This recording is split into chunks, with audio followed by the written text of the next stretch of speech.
Is Apple's iPhone 12 a worthy contender in the smartphone wars? And will the little HomePod Mini punch above its weight?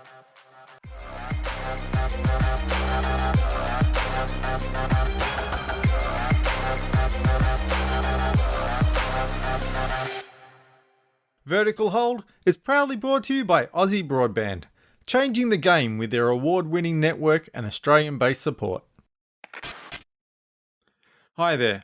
Welcome back to Vertical Hold Behind the Tech News, the weekly podcast where we sneak across the state borders to catch up with Australia's leading technology journalists and get the stories behind the tech news of the week.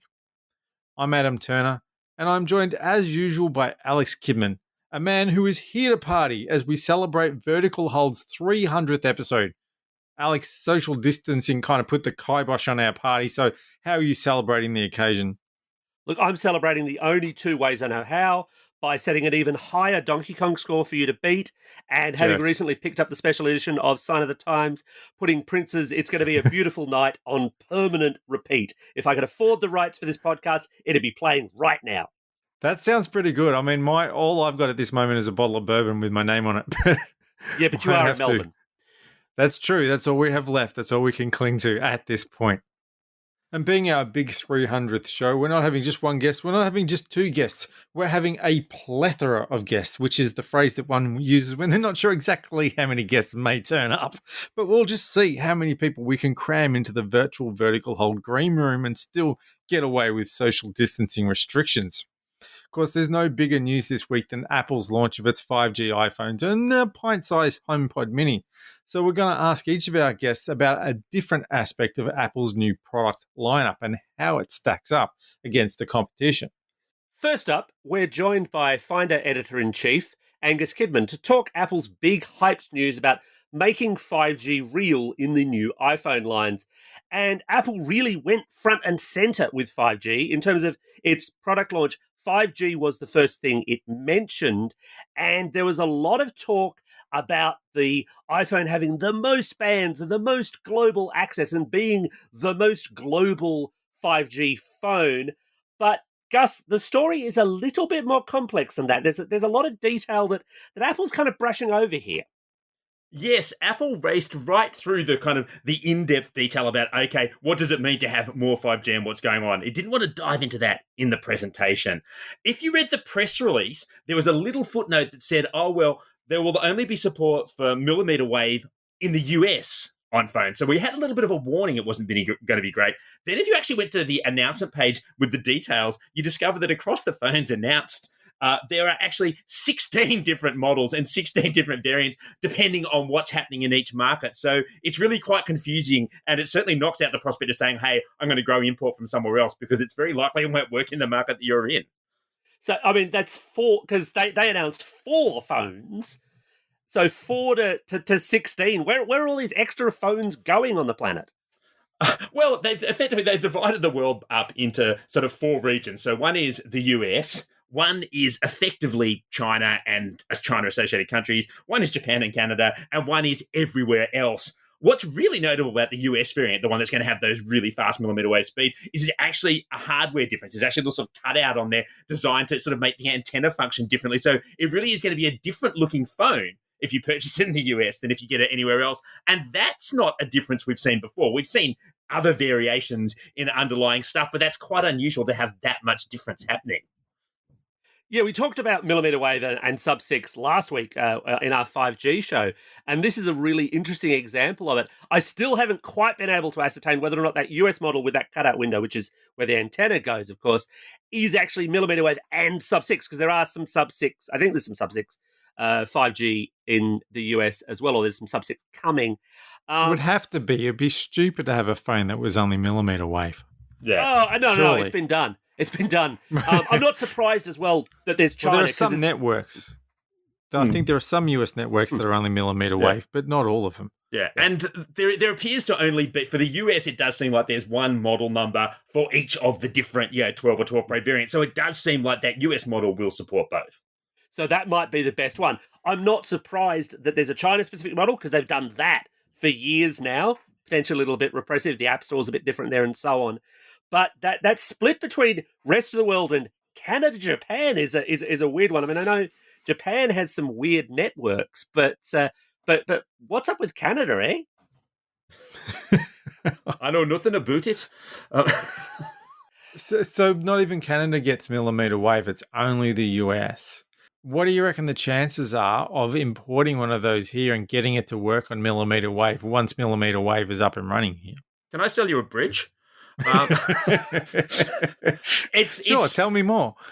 Look, I think it's possible that by the time millimeter wave is up and running in Australia, which is a little way away, that we might find that's going to work. But that's a while off. It's entirely probable that we'll be onto the iPhone 14. Let's assume we skip the 13 by the time that actually happens. So yeah, I'll go stronger than that. There's no way we'll have millimeter wave networks consumer facing to any substantial degree before next year's iPhones are out.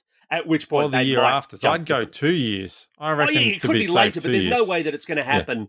There's no way they'll get the auction and the build and everything else running in 12 months. It's just not going to happen locally. Although this does bring up another aspect of this, and this is a really, really weird thing because of this whole some millimeter, some sub-6, we really don't want to talk about it, yay, 5G thing, Apple has support pages up to say, where you are in the world, look, here's what your carriers actually support, which makes sense, right? And in their presentation, they actually brought up a Telstra logo as part of one of their 5G carrier partners. They also had Vodafone, but obviously that could be global Vodafone, not Vodafone Australia.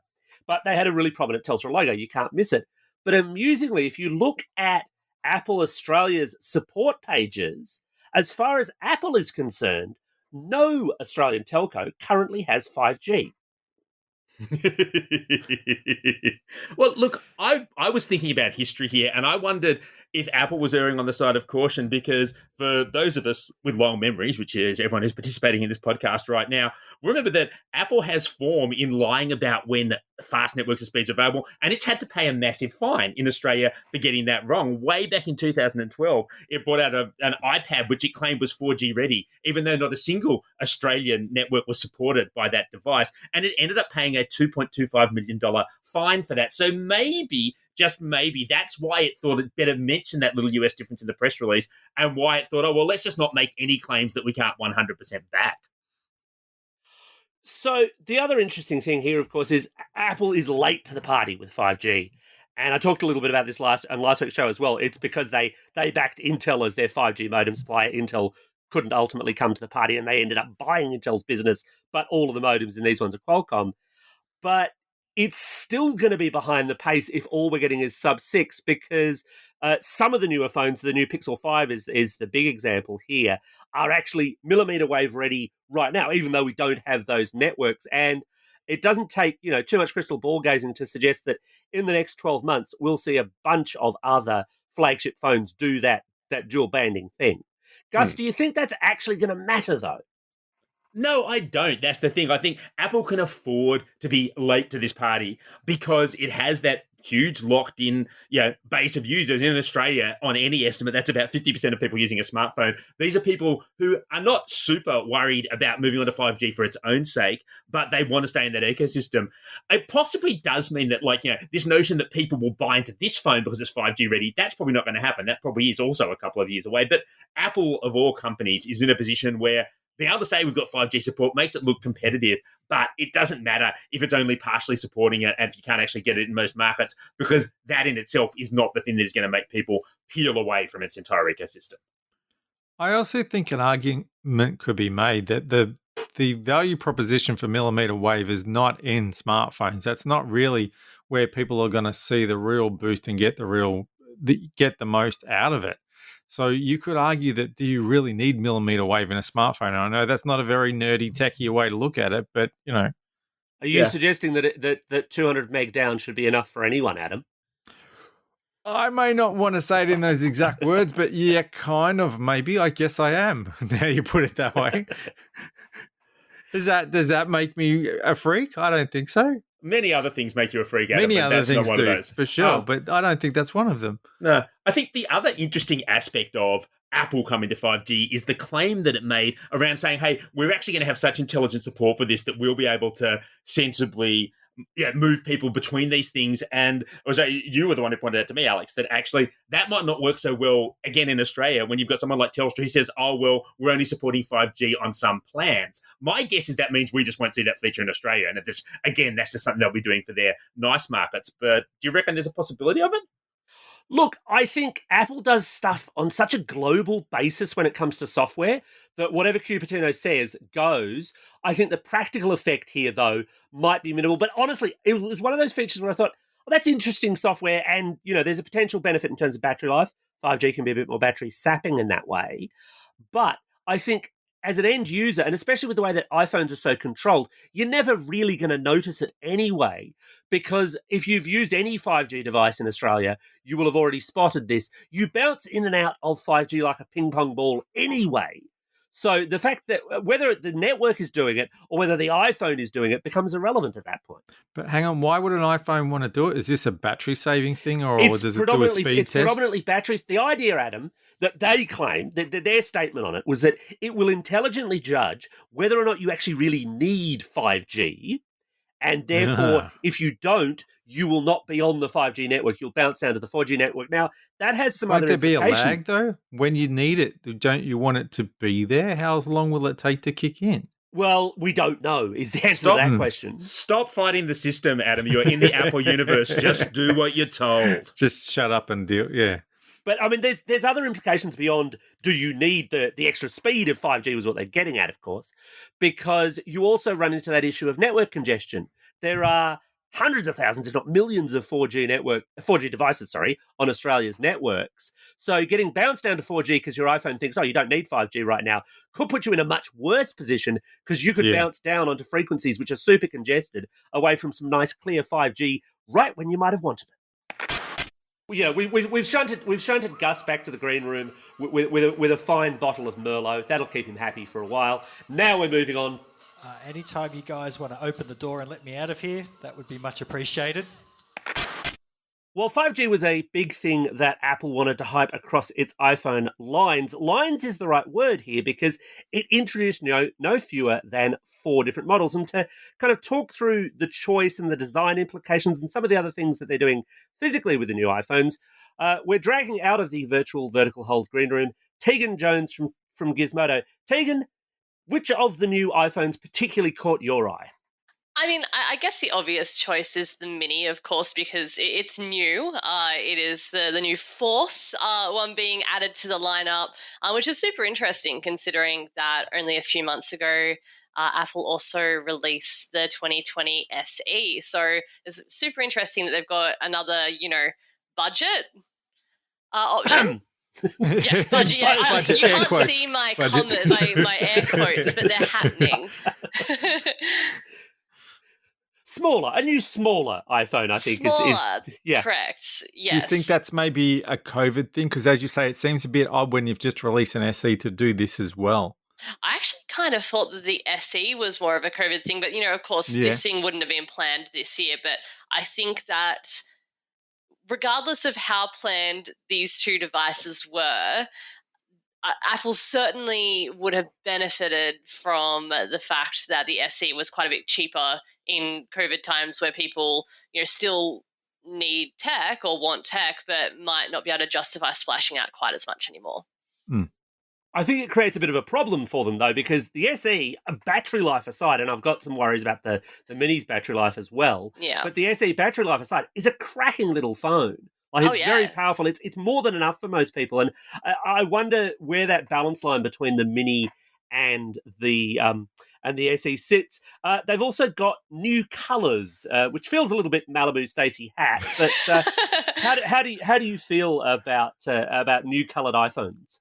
You know what? I quite like them just for funsies.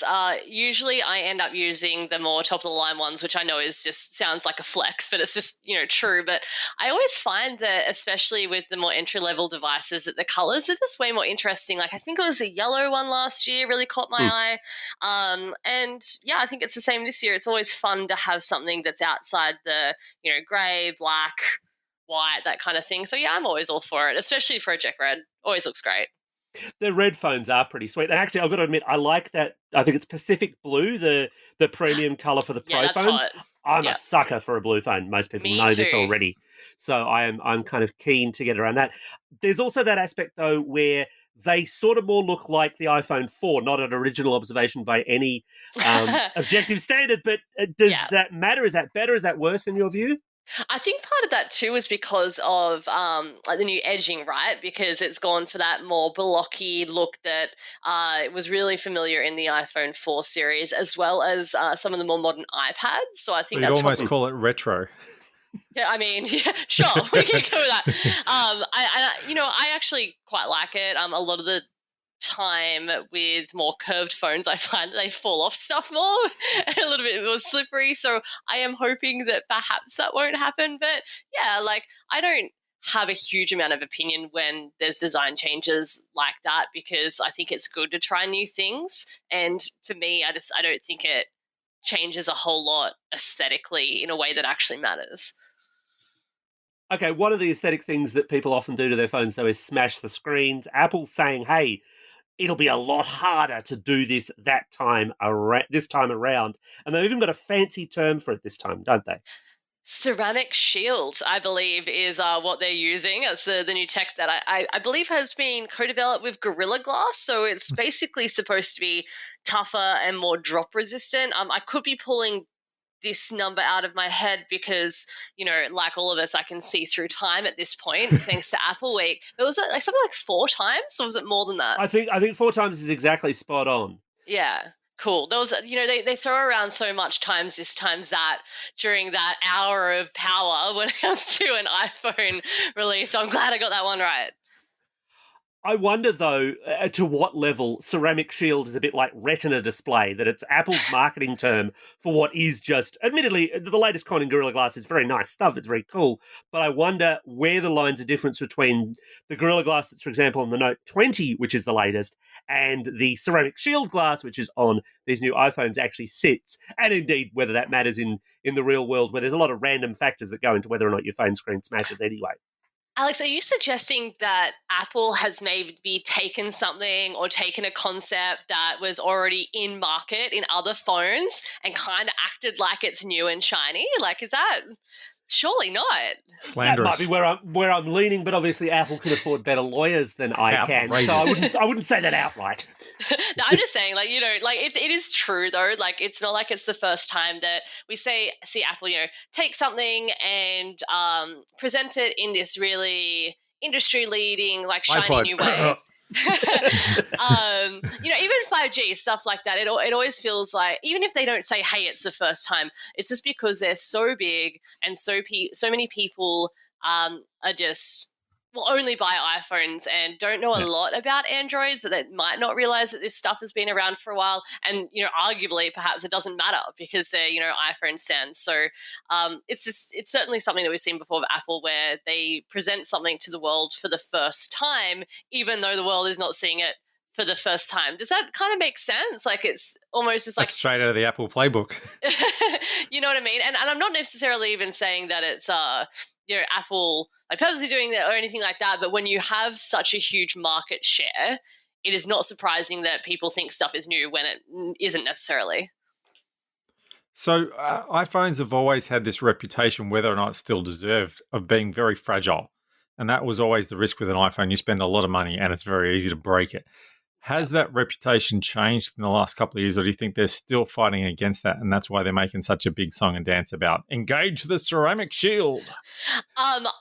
From a personal perspective, I am perhaps the clumsiest bench out there, and I have managed in the last couple of years of iPhones not to do any huge damage to them. So I think that perhaps that is starting to change, and that now Apple clearly feels comfortable enough with that to offer it as a marketing point of difference. I guess there's also just that question of market share. There's a lot of iPhones out there. People break phones generally, therefore there's a lot of broken iPhones. It might statistically it might be no worse than anyone else. It's just more of them end up getting busted.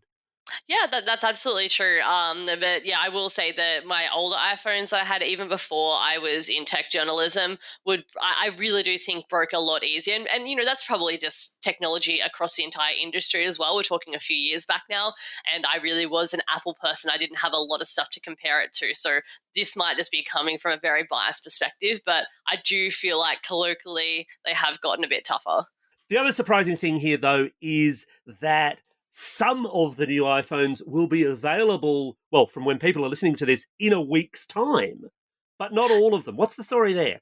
Yeah, so this year we are seeing a staggered release. The first cabs off the rank will be the OG iPhone 12 and the iPhone 12 Pro. That's going on pre-order tomorrow night at 11 p.m. So more fun in store for the tech journalists that have to cover that, like me. Usually it would be in the morning, so that's interesting in So of itself. that's Friday night for people listening to the podcast, just to be clear. Yeah, sorry, Friday night this week, and then it'll go on sale a week after that, and then we have to wait until November for the new Mini and the big chunky Pro Max boy. So they're definitely being delayed. And look, some sort of delay was expected because of COVID, and just the very fact that the iPhone launch was blown out by a month. But what I don't think people expected was a staggered launch. So that's super interesting. Do you think people will wait or jump? Given that common processor between all four of them. I think that the people that are dedicated to getting the biggest and best every year will certainly wait. They'll want that Pro Max, especially if they, want that incrementally better camera. But yeah, other people I think will jump on it straight away. Certainly anything that I've written so far about it going on sale this week has done huge traffic. So that's an indicator to me that we are going to see interest in sales in pre-order this week for sure. Awesome. Well, like me, you've not had enough sleep this week, so we're going to let you head back to the green room. I believe there's a really nice, big, comfy sofa in the corner that you can curl up on and have a really, really good nap. Oh, you know what? I cannot wait. And I'm just going to be that person who's just like drooling openly on the comfy pillow. That's the level of tired that I'm at. So, yeah, I'm going to go and do that. Awesome. Thanks so much. Thank you. All right, and next up, emerging from the vertical hole green room, we have freelance technology journo and former Macworld Australia editor, Anthony Caruana. Anthony, welcome back to the show. Thanks, guys, and thanks for having me back on this auspicious occasion. Yes, the big 300. So to celebrate the big 300, we also had Apple launch an iPhone at the same time. It was very nice. It's like they really, knew. wasn't it? It was very nice. I mean, Jobs wouldn't have gone for that, but Cook's much of an understanding guy. We've got an arrangement when it comes to these things. So what caught your eye looking at the new iPhones? And look, it's kind of interesting. I've spoken to a lot of, people I'd consider, say, Mac fanboys or Apple fanboys. Really? There is such a thing? No, there are a few around. It's amazing. But they're not very vocal. No. They're very quiet and reserved generally. As Shy, retiring types. Yeah. That's the ones. But they, a lot of them were a little bit underwhelmed, I guess, by the iPhone 12 in general, mainly because I think the era of, big stepwise innovation with the iPhone is kind of behind us. And we're on the annual incremental upgrades, I guess. Yeah. And last year's iPhone is better than the year before, and this year's is a bit better than last year's. But you've kind of got to jump between, probably go from the iPhone 10 to the iPhone 12 to see a generational change. Everything else in between's been kind of just incremental, I guess, as we've gone along. Yeah. Although, if you want to talk incremental jumps, the fact that, for example, the power adapter and the headphones have incrementally jumped right clear out of the box, that's a big thing, isn't it? And look, it kind of is. And I know that they were really hyping up the environmental, upside of this. Talking about how it's made the box 70, they can fit 70% more boxes into a container, so shipping costs are lower, therefore, greenhouse emissions are lower, carbon footprint, yada, yada, yada. And lots of people already have chargers, which is great. So we don't need to put another charger in the box because everyone's probably got 15 of them lying around the house if they've been, living the iPhone dream for the last 12 years or 10 years or so. So all of that stuff kind of makes sense. Not having headphones kind of makes sense. I don't know that many people that still use the out-of-the-box headphones for iPhones.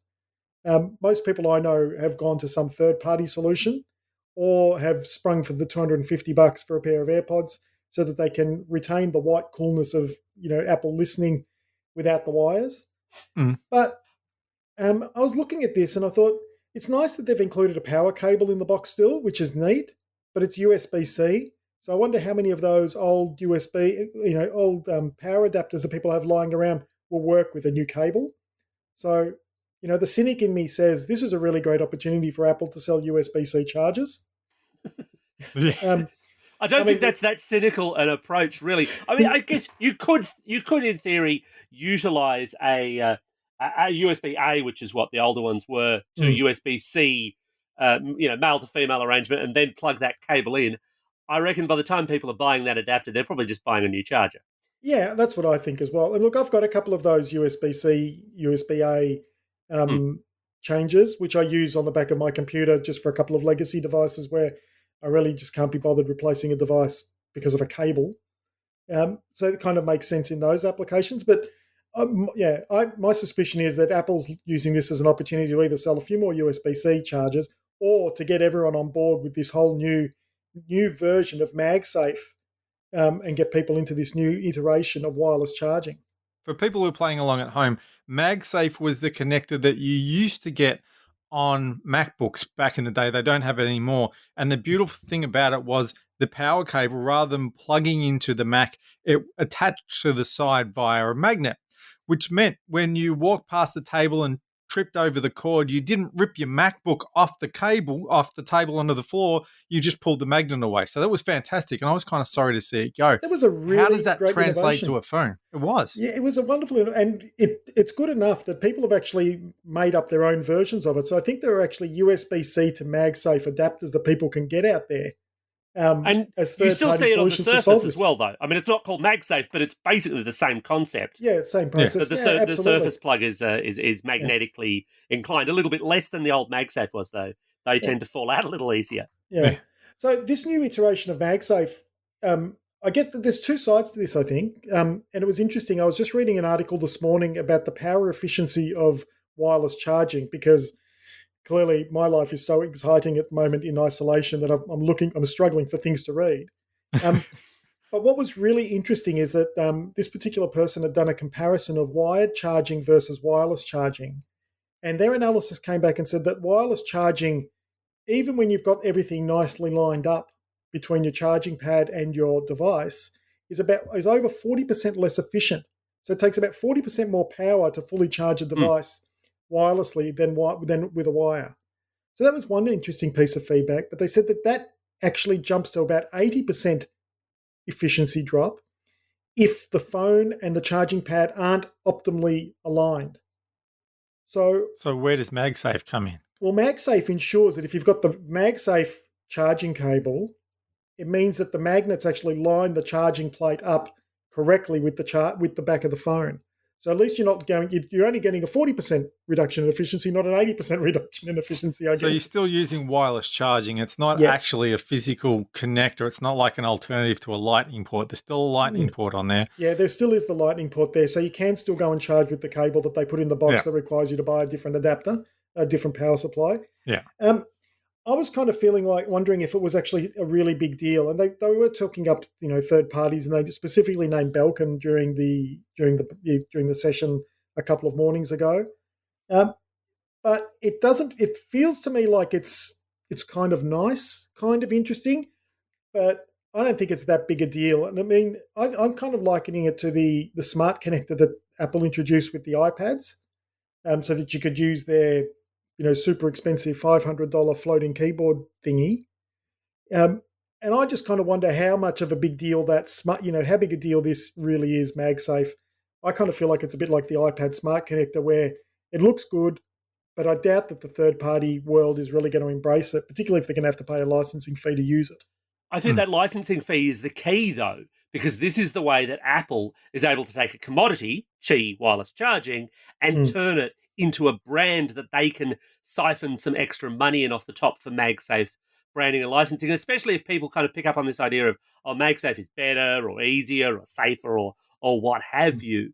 I reckon that's a big thing. I was also very, very excited to see that they've somewhat revived the shambling zombie corpse of the AirPower charger. Yes. Finally, Alex gets his wish. Absolutely. So for folks who haven't, in fact, listened to all 300 episodes, and you should. What are you doing with your life? Exactly, I mean, come on. But Apple proposed the AirPower charger when they first introduced wireless charging, I think it was for iPhones a couple of years ago, and it was going to be this all-in-one pad which more easily did wireless charging in your phone and your Apple Watch, and everything was all singing, all dancing, except they couldn't get it to work. So they did this big song and dance of, here's this thing, it will come soon. No. And then they just quietly stopped talking about it altogether. This week, one of the MagSafe products they announced was, I think it's the MagSafe Duo, and it looks a lot like the AirPower was going to, just with slightly more sides cut out, but it's the same idea, a multi-device charging thing. And there are third-party versions of that, to be fair, as well. And of course, part of the challenge that Apple faced was that they adopted wireless Qi as their standard with the iPhone, but they wanted a pad that worked with the Apple Watch as well. And the Apple Watch uses kind of wireless Qi. It's not quite Qi. It's a little bit Qi. It's the bastard child of Qi, basically. Yeah, it's like it's I guess a proprietary version of Qi where they've made it just enough different so that it won't work with anyone else's wireless charging accessories.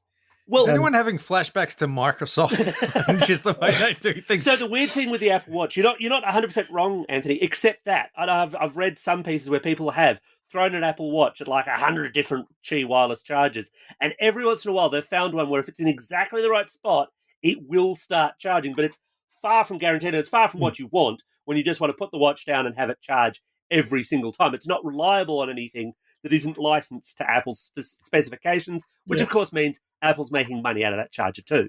Absolutely. And look, it's interesting. I was talking to a friend about this very thing today, and I've now landed on my desk. I have one charging cable, which is a lightning cable, and it's always plugged into something, whether that's my phone or an iPad or the AirPod charging case.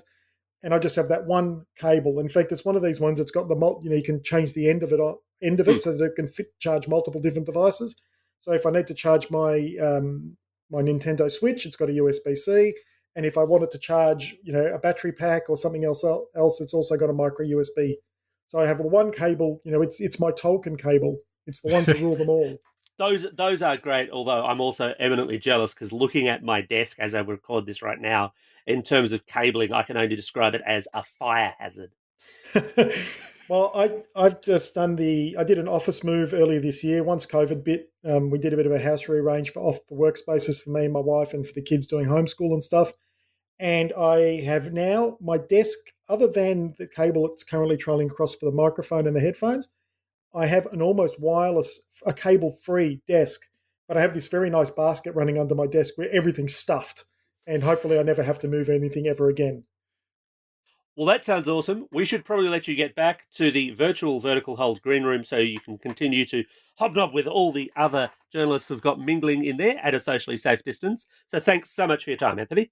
Pleasure as always, and congratulations on 300 episodes. I can't believe people let you do this. Thanks, mate. Well, don't let Duckett have any of the hors d'oeuvres. Yeah, I know. I've seen him around a food table. Sounding good? Right, Can everyone so hear me? we are recording? Yes, Yeah, I can hear you. Can you not hear us? Hello, Leigh. Can you hear us? Leigh, can you hear us? I can't hear you guys. Oh, shit. And of course, it wouldn't be an iPhone launch without a great deal of focus on cameras. And when we want to talk cameras here at Vertical Hold, there's really only one guest that we rely on. From Picker, it's Leigh Stark. Leigh, can you come out of the green room and make your way into the Vertical Hold virtual studio, please? Yep, this is good, but the green room is filled with a green screen. I don't want people to mock up stuff behind me. Is that okay? Look, I assure you, wink, wink, that the cameras are not on and we won't be selling a subscriber-only special comedy reel. That is Definitely not the won't happen. scariest. That is not the scariest thing in the green room, I can assure you. I'm not going to go looking for things. Lovely to be here. Thanks, guys. So, As I was saying, though, the cameras are a big thing, obviously, for Apple, and that they do deserve a bit of credit in terms of getting mobile photography really to become a big thing. But are you particularly taken with this year's crop of iPhone lenses? Look, I think it's going to be interesting. I'm probably more taken by what's on the Pro models than anything else, to be completely frank. I'm interested by the fact that the Pro and the Pro Max are decidedly different this time, where it's kind of a first for Apple. It's not unusual to see changes between the two models. Things like image stabilization have been largely different between the models in the past. But this time, there's actually a different sensor size or different sensor technology inside each of them. On the iPhone 12 Pro, you get 1.4 micrometer pixels, which is jargon for saying large pixels. And on the iPhone 12 Pro Max, you get 1.7 micrometer pixels, which is marginally better again. And all this jargon is frustrating because most people don't get it. But what it basically means is the bigger pixels you have, the better the sensor quality will result in. And that's kind of a good thing when you're trying to capture scenes in the dark, when you're trying to get the best sort of image quality you can from your phone camera. And the other thing that's important here is these have telephoto lenses, and they're larger telephoto lenses than we've had in the past. They're up to 5x optical zoom, which is from a 35mm rough equivalent. But the idea here is that you will be able to get closer. I'm intrigued by it. I can't wait to see what it does. I think most people will still look at the iPhone 12, which is kind of the same as what you got last year, except now you get a slightly improved sensor for night. It's something that is definitely a necessity, but I don't think majority of people are going to see a huge difference from the iPhone 11 to the iPhone 12. Was it Samsung that was doing the space zoom or something that was 50 or 100 Samsung. times? Everyone but Apple this year has done here's our ridiculous level of zoom that gives you a rubbish digital picture. So, Leigh, why is Apple not doing that? Is that because they acknowledge that it's ridiculous, or...? I think you've pretty much had Alex just answer that. It is a ridiculous concept. All it is digital zoom, and digital zoom has never been a good thing. For people playing at home who don't understand what digital zoom is, optical zoom is an actual increase in distance. You get closer. Digital zoom is just cropping the pixel, so basically making cropping stuff down. up. Exactly. and not even technically making stuff Zoom up. and enhance, but no enhance. Oh, Yes. Effectively more like cropping, which is the reason why you can get down lower, but the quality doesn't get any sharper. It's not so dissimilar from what Nokia tried doing in the PureView cameras, the 44 megapixel odd cameras in the Nokias ages ago, which were that they had a large sensor and zooming was you cropping down. So digital zoom is largely a waste. It doesn't let you get closer really when you think about it, but the biggest problem is it's unstable. Not unstable in that the images are crap, they are. More unstable knowing that it's impossible to hold a phone with your hands and get closer in a way that's actually meaningful. So, in Samsung stuff, it makes a lot of sense to put it in marketing because you can sit there and say, wow, we've got this really long zoom that does nothing. And the people who use it will go, oh, we've tried it once, we've moved on. In the Apple world, you can imagine people seeing this super zoom going, wow, this should be as amazing as everything else Apple makes. And that's a problem because there's no way you can make something like space zoom genuinely remarkable. I think the closest we got was the hybrid zoom idea that Huawei tried and Oppo has a version of, which was optical plus a bit of digital, resulting in a little bit of extra length, but not much more.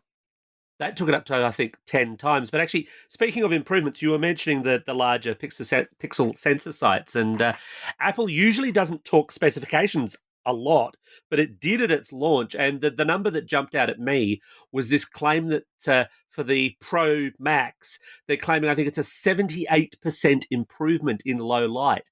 How much of that is likely to be down to those larger sensor sites? I'd say most of it, to be honest, but we don't know what the sensor is doing from a different standpoint. It could be a completely new sensor. It sounds like it is based off the fact that the Pro Max does use a larger pixel size overall, but there's a lot of things that go into a sensor in general, especially sensor development. The one that a lot of people aren't talking about, which I find rather interesting and that Apple hasn't really gone to speak a lot about, is the stabilization, which is totally different between the models. You get optical image stabilization, in the iPhone 12 Pro, and you get sensor shift image stabilization in the Pro Max. And that's a technology that uses little tiny movements to control what the sensor is doing, what it looks at, in terms of control, effectively stabilizing what you see. It is, in theory, a lot better. You see it in some of the mirrorless technologies when they're trying to capture larger megapixel images. You can do a sensor shift type of stabilization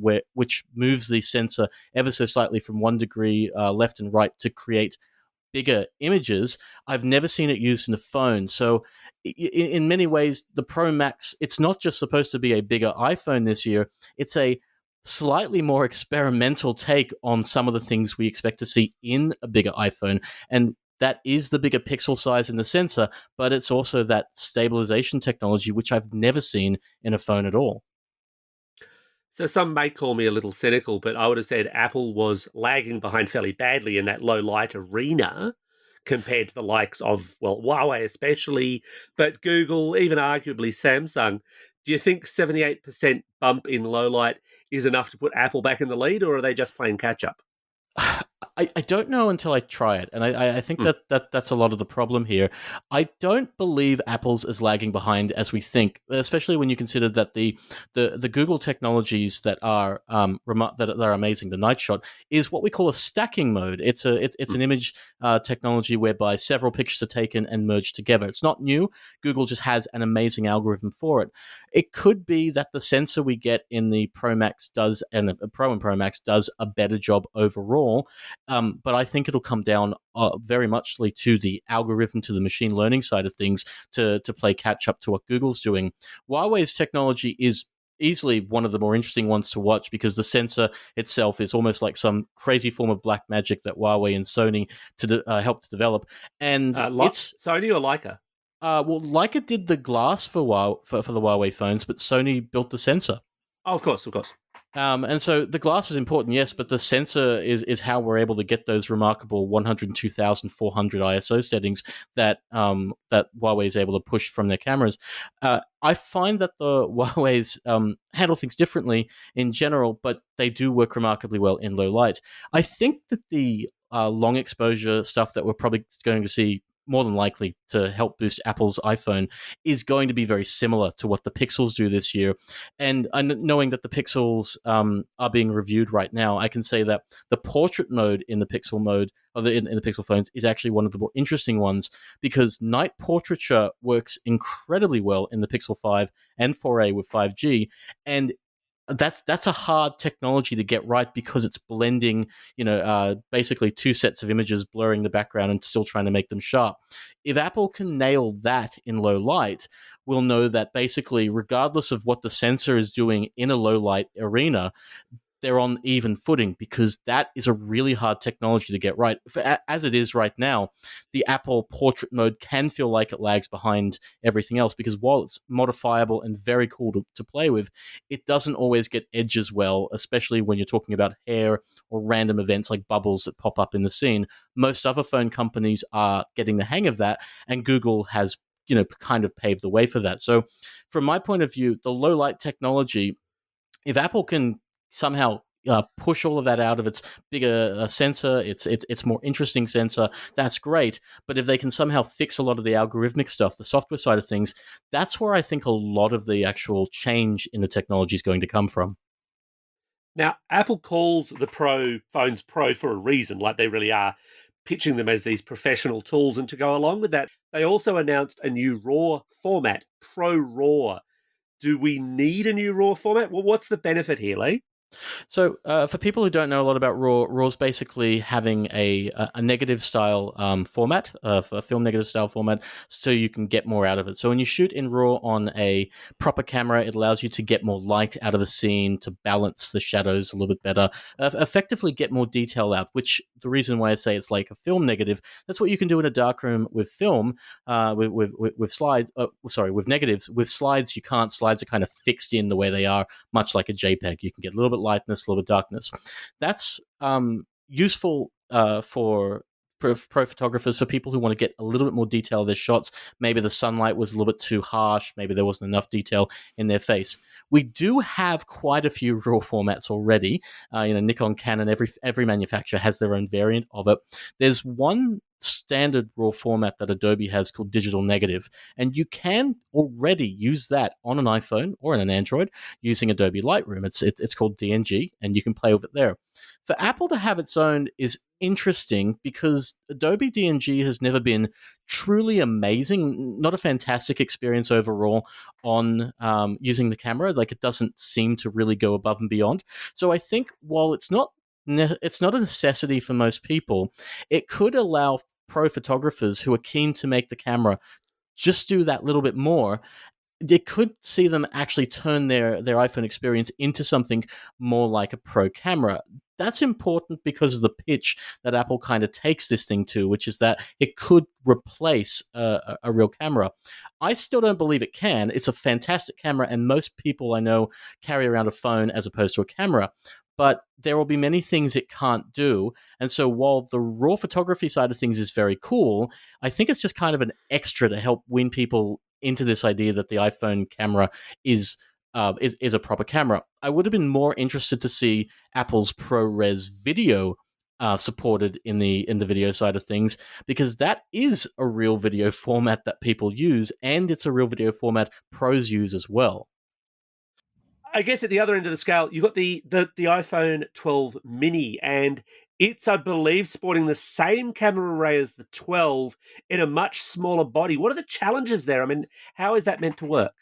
Well, it is basically, as you said, it's the same camera array as the iPhone 12 in a much smaller body. It's a body basically. It's a little bit smaller than the iPhone SE, which is surprising. Look, I don't believe the technology is going to be a dramatic step up, or I think it's going to be identical to what we've seen in the iPhone 12, marginally better than the iPhone 11. I think we're just talking about a small sensor, a minor bump, and they've basically found a way to get that in there. My guess is that much smaller sensor.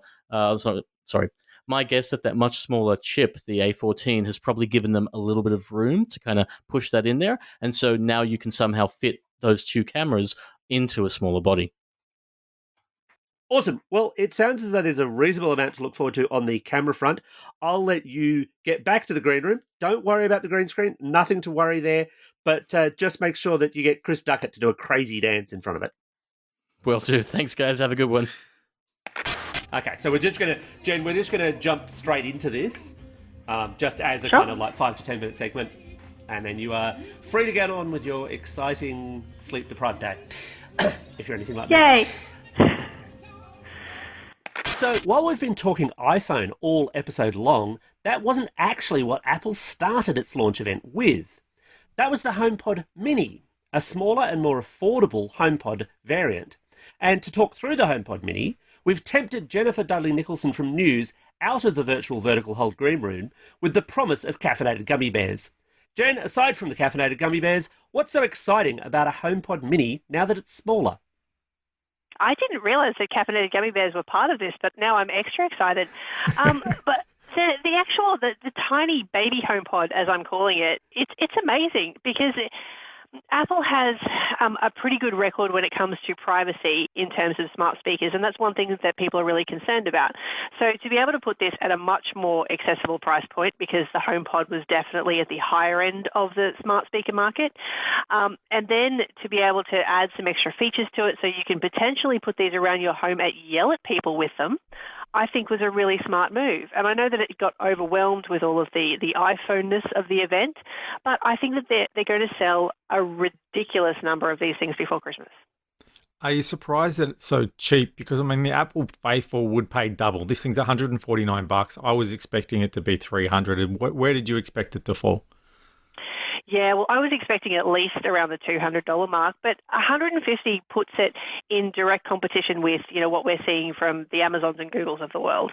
So I think it's definitely a smart move by Apple. Certainly they could have taken more of our money, but you know what? They'll get it eventually. They put out a whole bunch of new phones for us to buy. And a whole bunch of MagSafe accessories and goodness knows what else. So I think that the way it's priced too is really good in terms of buying more than one of them. So they've promised that, eventually you'll be able to use these as a stereo pair if you put them beside one another, for example, and they'll automatically recognize one another if they're the small variety, and work in stereo. Or you could potentially put them in different parts of the home. And I think Apple, especially when they bring out their software later this year, this Apple One sort of software packaging, service packaging rather, they're all about getting you to buy all of the Apple devices, putting them all the way through your home, having a giant ecosystem, whether you recognize that or not. And potentially these tiny baby, larger than golf ball size smart speakers will be part of that all the way through your house. I was a little surprised, actually, that you can't pair them with an existing HomePod, because that whole kind of whole of ecosystem play, it's what everyone else does, and Apple, I guess, is being Apple, they're doing their own thing. But if I had a whole bunch of HomePods around the house, I'd be a little bit annoyed that I couldn't as seamlessly integrate them as I might want to. Yeah, and I wondered about that too, although thinking about it, like they're definitely of two different powers. And so maybe, if you made them into a stereo pair, for example, one side of your stereo would be massively overblown. So maybe it's a balance thing. But you're right, it is a bit unusual.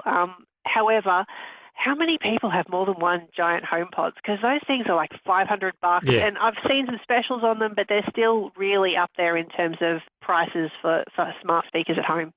I think it's kind of in line what you get from other speaker vendors is that speaker pairing only tends to be between the same models. You generally can't pair them. The only way you'd think about pairing this is if you wanted to combine, two minis as tweeters and then a big HomePod as the woofer or something like that. Even then, it'd be a bit of a mess. But they have said that they're going to let you use a big HomePod with the Apple TV, and even pair two big HomePods with the Apple TV to try and do like fake surround sound in your lounge room. So again, it's an expensive way of doing it. The same as using a full Sonos gear to do surround sound is not really the cheapest, most effective way to do it. But they are thinking along those lines. Yeah, I'm not sure. I mean, how many people will go through with that and try to pair it to their TV, but why not? It's an added extra. I'm more interested in the intercom feature that they talked about, because that's definitely one that I use in my house where to get people to wake up or to like yell at people from the other end of the house. I really enjoy that, and just to be able to have that feature, like Google has broadcast, and so it does a broadcast wake up, and so to have that on a HomePod device, that absolutely motivates me to put them in more areas of the house so I can just yell at people. And I'm hoping that it even works a little bit like Woof. I don't know, this is an Office reference that probably nobody else will get, but they had this thing where, you get a message and all of a sudden it comes through on all of your machines, including your fax machines. And so in my dreams, like this Apple HomePod intercom thing works in the way that, you yell at somebody and it comes through on all of their devices and yells at them. And that's what I want. So they're going for that crucial yelling market. It looks like your dream might be coming true, Jen, because that does seem to be what they suggested. The one thing that made me think that this was more than what Google already does with broadcast, or a copy of that idea, was this thing where they said also on your iOS devices you'll get notifications, not your phone suddenly blaring out, "It's time to wake up," or something, but just, hey, you've got an intercom notification to listen to, which is smart use of their ecosystem. What do you think of the design? I've got to admit, I think I like the little design and the little rounded design, even though it's not terribly original, a bit more than the full fat HomePod. I don't. It's adorable. It's like it doesn't say I'm an overwhelming overlord, in the middle of your house listening to everything you do, which is what a smart speaker needs to look like if it's going to be subtle about these things. It does look kind of cute and unobtrusive, and it's got a couple of colours. Whereas the HomePod, I think it always had to look a little bit overbearing just because it's so large. It's got not to slag off the original HomePod, because I quite like it. It's got an absolutely amazing sound quality to it. So the one thing I do have questions about with this baby HomePod is just how good it sounds, because we've seen like the smallest ones from Google, the sound can be a bit iffy when you start turning up the volume. However, Apple has a whole lot of audio labs and a whole lot of really talented engineers to make this sound potentially quite good. See, I reckon I'm not sold on the design, because I think for the full-size HomePod is so big that it's got to go like in the lounge room. It's not the kind of thing you can put on the bedside table, in the corner of the kitchen bench, in the bathroom. That's where you want your mini versions of speakers. But then to me, you want as small a footprint as possible. So, small footprint, tall for decent sound, and then you can tuck it out of the way. For me, and an 8-centimeter golf ball sort of design does not really fit with that. It's not designed to be tucked out of the way. Maybe they want it to be seen because they want it to be, like a fashion thing, but I kind of much prefer Google and Amazon's way of doing it. Make it thin, tall, get more sound out of it. I actually expect it to be bigger because I'm also concerned, like you, that I just don't know how good a sound quality they can get out of this. And when you listen to like the new Google Home, whatever the second generation one's called, Audio. The Nest Audio, yeah, and the half decent Amazons, anything from the Echo up, they sound pretty good these days. So I think Apple has sort of put themselves behind the 8 ball, so to speak, by relying on such a small design. Although, weirdly, they look a lot like those new Amazon Echo speakers because they're also spheres. Which I also think is stupid. There's a Chinese factory somewhere, I reckon. Someone... and maybe I'm being a bit unfair to Apple. They do have quite good designers, but there's part of my brain that wonders if there isn't a Chinese factory somewhere. They're going, we sold the same reference design to the same two suckers. Well, I don't know. If I've learned anything from this pandemic, well, probably a few things, like my home office needed to be much bigger. One of those things was just that everyone's background looks much more stylish than mine. Everyone's home looks much more stylish than mine. And these look very stylish. And so I don't know if I have the best handle on what is stylish anymore. These things, I could absolutely see them beside a stylish pot plant and some books that no one's ever read, which is not what you'd find in my home, for example, which is just piles of stuff artfully put into giant bowls to make them look like they're not just piles of stuff. You've got bowls? Maybe luxury. Maybe if we were fancy, Adam, this is what we'd want in our homes: just little giant golf balls hanging around the house. So they're never going to win over journalists then. So what other compromises, apart from the size and we're assuming the sound quality, what other compromises have they made compared to the big one? Yeah, well, I think sound is the major one here, because you're talking about really two very different devices. I'll be interested to see. They talked a lot about in the keynote about recognizing your voice and sort of responding to that. I've had a bit of a tricky time trying to get my HomePod to recognize that it's me, and it should actually, add things to my calendar and those sorts of things. So getting it to recognize all of the voices in the household is going to be another interesting challenge, I think. Working out what devices actually you want to use intercom with and which ones you don't want to yell things that people have yelled in your house is also going to be interesting. But I think ultimately it'll just be around that sound quality question that we have and where you can plug all of these things in around your house, because maybe houses weren't designed to have, speakers in every single room, even though now that's what some people want. I think that question of microphone pickup actually is an interesting one, not just whether or not it can pick people, but how good Apple's algorithms are there. And I'll admit, it's been a while since I've tested the HomePod specifically, but I know with the Apple Watch, the assistant that I'm not going to name there because some users' phones and watches and all the rest will fire up, but their assistant often just fires up at the most random times when I have not said the assistant word. And I wonder how good the microphones are going to be, because that large room pickup is quite important for a lot of these speakers, but also whether or not I'm going to be in the middle of watching a movie and suddenly it's going to fire up, telling me something that I didn't want to hear in the first place. I think Apple's got some work to do there, but maybe that work's been done and maybe I'll be impressed.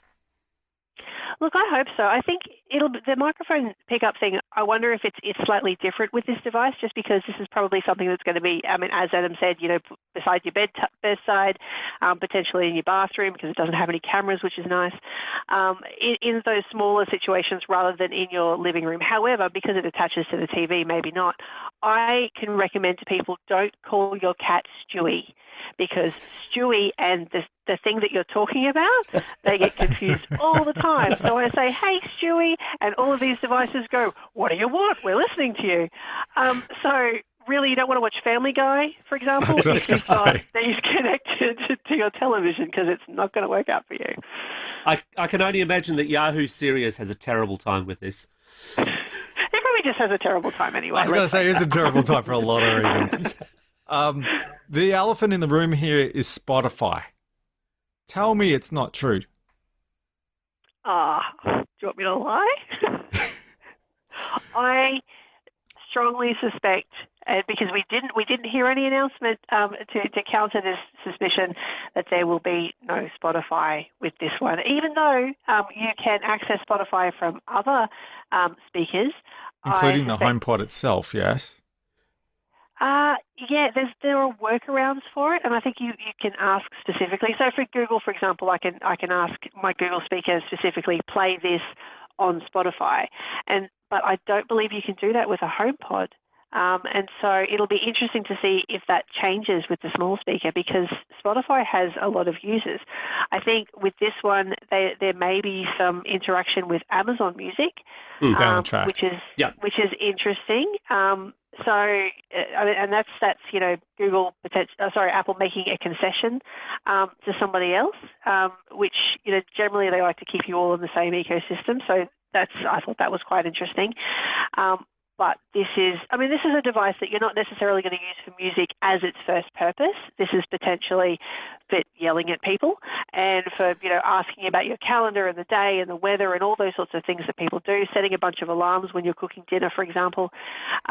But it would be really nice to be able to play music on your stereo pair from Spotify if you had a Spotify account. And I'd love to see that come, and I'd love to see the two just get along so that the rest of us can play our songs, but I'm not certain it's going to happen. Do you think that they want Spotify users to just tear off the Band-Aid and go for Apple Music as part of this whole push for the Apple subscription? Is this the thing that they hope will push people over the edge? Look, it's one more thing that they hope. I think that people will sort of make the decision to jump. I was interested to see that we didn't see the Apple One subscriptions get a big call out yesterday, and I think that will be sort of a bigger push to get everybody on top of in all of the Apple ecosystem, rather than just not putting Spotify in the tiniest device in the house. Well, thanks so much for your time, Jen. Unfortunately, a bit like the virtual green room that we did have you packed into, I regret to inform you that the caffeinated gummy bears were also virtual, so you'll need to go hunt those yourself. So cruel. Well, for the 300th time, that just about wraps up another episode of Vertical Hold.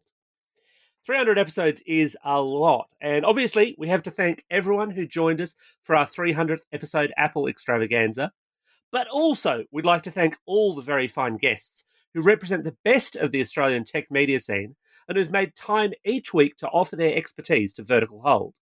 We'll shortly be off to the virtual green room for the after party, but once we've recovered from that, you can catch up with us on Twitter at VerticalHoldAU, online at verticalhold.com.au, or via the Vertical Hold Facebook page.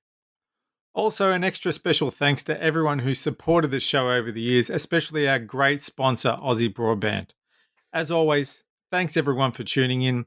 Thanks to all those loyal fans who've been there since the beginning and those who've joined us along the way. Don't forget to tell your friends, leave us a review on your podcasting platform of choice, and help us spread the good word.